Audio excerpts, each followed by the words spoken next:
C'est l'hiver et la forêt des sortilèges s'est recouverte d'un blanc manteau.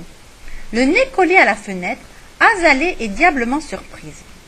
En attendant le clair de lune, aidée de son amie Tipi, elle prépare une soupe dont elle a le secret. Quand brille la première étoile, elle enfile manteau, écharpe et mitaine, accroche Tipi à son chapeau pointu, puis, à califourchon sur son balai, elle dit, par les poils de Farfadet, « Envole-toi, vilain balai !» Alors que Tipi et Azalée déambulent à travers les flocons de neige, elles aperçoivent en bas un petit bonhomme rouge qui leur fait de grands signes. « C'est notre ami le lutin, dit Azalée. Allons vite le rejoindre. »« Bonjour, petit lutin. Que fais-tu là ?»« Je suis venue chercher un sapin de Noël. Dans ma maison, je vais le décorer avec des boules, des guirlandes, des étoiles. Comme ça, quand le Père Noël m'apportera mon cadeau, ce sera très beau. » Azalée semble étonnée et dit « Il ne m'a jamais apporté de cadeau à moi. » « Pour cela, tu dois lui écrire une jolie lettre et pendant la nuit de Noël, il passera par la cheminée pour t'offrir ce que tu désires. » De retour chez elle, Azalée écrit sa lettre au Père Noël. « Cher Père Noël, je m'appelle Azalée. Je suis une gentille sorcière. Et si parfois je marmonne des mots étranges et utilise des potions magiques, c'est pour rendre le monde plus coloré, plus rigolo. Pour Noël, ce serait diablement chouette si tu m'apportais un compagnon plus grand que Tipi l'araignée.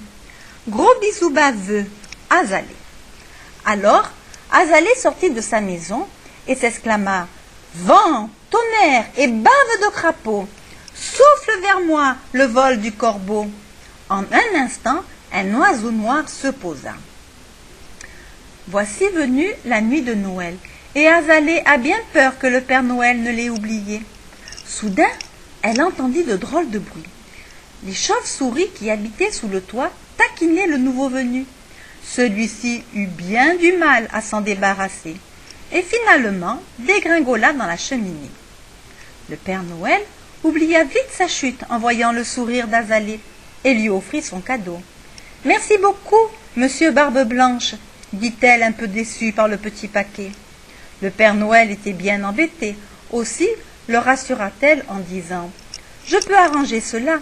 Langue de vipère et poil de chameau, plus grand sera mon cadeau. » Le cadeau grossit et plaf, il s'ouvrit tout seul.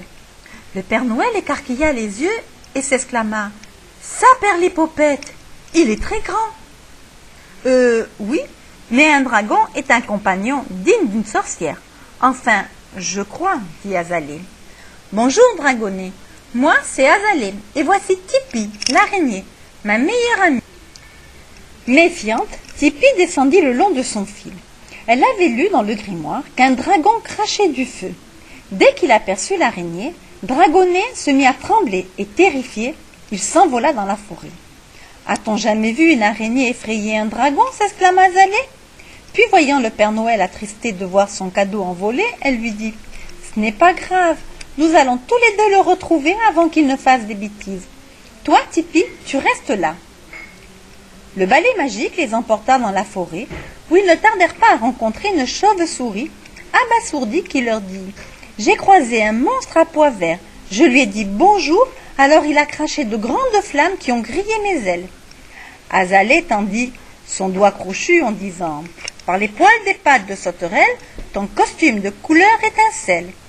Quelle drôle de bestiole, au bidon tout rose et aux ailes vertes comme les feuilles au printemps. Les copines en seront vertes de jalousie, dit la chauve-souris en s'envolant. » Azalée et le Père Noël éclatèrent de rire en voyant partir la fraise volante. Une autre surprise les attendait sur le vieux chêne. Le pauvre zibou tout déplumé. Dragonnet est passé par là. Azalée doit une fois encore user de ses pouvoirs. Abracadabri, abracadabou, que se remplume mon copain Zibou. Du bout de son aile, Zibou leur indiqua dans quelle direction chercher Dragonnet. Par les poils de Farfadet, dépêche-toi, vilain balai, s'écria Azalée. Tout à coup, un sinistre hurlement les arrêta. Regarde, Père Noël, là, derrière cet arbre. Ce loup m'a l'air moins fier que d'habitude, dit Azalée. Un monstre à pois verts m'a grillé le derrière, dit le loup. J'ai froid, aidez-moi. Poils de carottes et feuilles de chou, en pyjama, grand méchant loup, déclara Azalée. Ta fourrure repoussera au printemps. En attendant, tu seras moins effrayant. Alors qu'ils s'apprêtaient à partir, Azalée et le Père Noël entendirent une petite voix murmurer. Quel est ce bruit? Serait-ce le printemps? Pas du tout, jolie marmotte. Rendors-toi. Ce n'est qu'un dragon qui a marché sur ton toit. Celle-ci ne se fit pas prier et retourna se coucher. Père Noël dit alors, « Regarde, Azalée, les empreintes dans la neige. Elles s'arrêtent au pied de ce sapin. Chut, pas un bruit. » Tous deux marchèrent délicatement et le cœur battant, ils s'approchèrent. C'est alors qu'ils découvrirent un dragonnet endormi, douillettement allongé dans le coton blanc de l'hiver.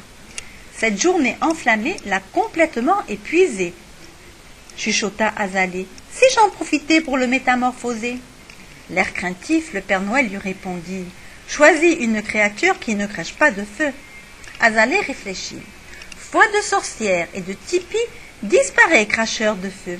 Qu'un petit monstre aimant mes amis réalise mon vœu. La créature poilue qui apparut alors était bien décevante. Père Noël murmura quelque chose à l'oreille d'Azalée. Ah oui, c'est une bonne idée. Et elle prononça une nouvelle formule. Par mes pouvoirs farfelus et ma tête de linotte, qu'au bout de mes doigts crochus, un chat gigote. Voilà enfin un compagnon digne d'une sorcière.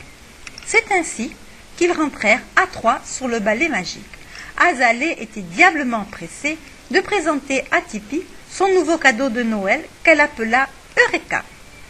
Père Noël et Azalée racontèrent toute leur aventure à Tipi, installé confortablement sur la tête d'Eureka. La nuit de Noël se termina en éclats de rire au souvenir de la chauve-souris fraise des bois, de Zibou déplumé, du loup en pyjama et de la marmotte qu'un drôle de dragonnet avait réveillé.